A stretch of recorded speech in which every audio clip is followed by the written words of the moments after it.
स्वदेशी stealth fighter jet एमका और तेजस से राफेल Su-57 की जुगलबंदी। भारतीय वायुसेना के आगे कहां टिकेगा चीन पाकिस्तान। भारतीय सशस्त्र सेना के लिए अभी 4 अत्याधुनिक फाइटर जेट प्रोजेक्ट पर काम चल रहा है। इनमें से 2 पूरी तरह से स्वदेशी हैं और 2 मित्र राष्ट्रों की टेक्नोलॉजी वाले हैं, लेकिन उनका भी मेक इन इंडिया कार्यक्रम के तहत निर्माण की संभावना तलाशी जा रही है। इनमें से स्वदेशी हल्के लड़ाकू विमान तेजस की तो जल्द ही वायुसेना में एंट्री शुरू होने वाली है। नई दिल्ली। पहलगाम आतंकवादी हमले के बाद ऑपरेशन सिंदूर के दौरान दुनिया ने भारतीय सशस्त्र सेना की ताकत देखी। लेकिन बाद में air chief marshal Amarpreet Singh ने ये भी माना कि हमारे जो प्रोजेक्ट लंबित पड़े हैं या जो जरूरतें लंबित हैं, उनमें देरी सही नहीं है। इसके बैकग्राउंड में जाएं तो भारतीय वायुसेना 2 पड़ोसी मुल्कों चीन और पाकिस्तान के खतरों को लेकर हमेशा तैयार रहना चाहती है। अभी चीन के साथ भारत के संबंध सुधर रहे हैं, तो हम इस भरोसे निश्चिंत भी नहीं बैठ सकते।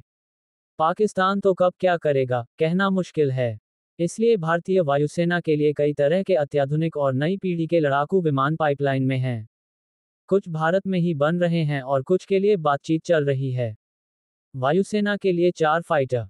भारतीय वायुसेना IAF दोनों मोर्चों पर एक साथ लड़ सके, इसके लिए आधिकारिक तौर पर देश में इसके 42 फाइटर स्क्वाड्रन की व्यवस्था है। लेकिन अभी की वास्तविकता ये है कि हमारी फाइटर स्क्वाड्रन की क्षमता घटकर 31 रह गई है, जिससे वायुसेना को एक तरह से ऑपरेशनल चुनौती का सामना करना पड़ रहा है। इसी कमी को दूर करने के लिए कई तरह की सामरिक रणनीति पर मंथन चल रहा है। इसके तहत स्वदेश में भी निर्माण का काम चल रहा है और विदेश से खरीदारी के साथ साथ उनसे टेक्नोलॉजी लेकर मेक इन इंडिया के लक्ष्य के साथ भी आगे बढ़ने की कोशिश हो रही है। भारतीय वायुसेना के पास फाइटर जेट की कमी की एक बड़ी वजह यह भी है कि पुराने पड़ चुके विमानों जैसे कि MiG-21 MiG-21 को रिटायरमेंट देना पड़ रहा है। इसीलिए भारत इस समय नई पीढ़ी के 4 फाइटर जेट प्रोजेक्ट पर काम कर रहा है और आने वाले वर्षों में इसकी वजह से वायुसेना की ताकत में कई गुना बढ़ोतरी होने की संभावना है। तेजस LC-1 के उत्पादन में इंजन की समस्या ने बहुत गड़बड़ किया है। हिंदुस्तान एरोनॉटिक्स लिमिटेड हाल को कुल 220 तेजस Mk-11 तेजस मार्क 1 का ऑर्डर मिला हुआ है, लेकिन अभी इसके साल भर में 8 से 10 से ज्यादा फाइटर जेट उत्पादन की संभावना नहीं है। बहरहाल, हाल में असेंबली लाइन बढ़ने से इसके प्रोडक्शन में तेजी आने की उम्मीद बढ़ी है।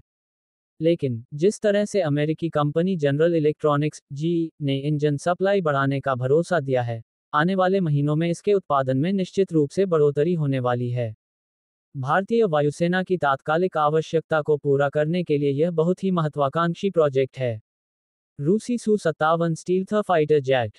जब तक भारत का अपना 5वीं पीढ़ी का stealth fighter jet advance medium combat aircraft AMCA नहीं बन जाता, तब तक चीन से खतरे को देखते हुए रूसी विकल्प Su-57 पर बहुत ज्यादा गौर फरमाया जा रहा है। यह इसके अमेरिकी विकल्प F-35 F-35 के मुकाबले किफायती भी है और रूस हमारा एक भरोसेमंद रक्षा साझेदार भी है। अभी रूस से Su-57 के 2 स्क्वाड्रन 36 से 48 फाइटर जेट लेने की बात चल रही है। अच्छी बात यह है कि इसके भारत में ही निर्माण की संभावनाएं भी तलाशी जा रही हैं। मौजूदा जियोपॉलिटिक्स को देखते हुए इस पर जल्द ही कोई अच्छी और सकारात्मक खबर मिलने की संभावना है।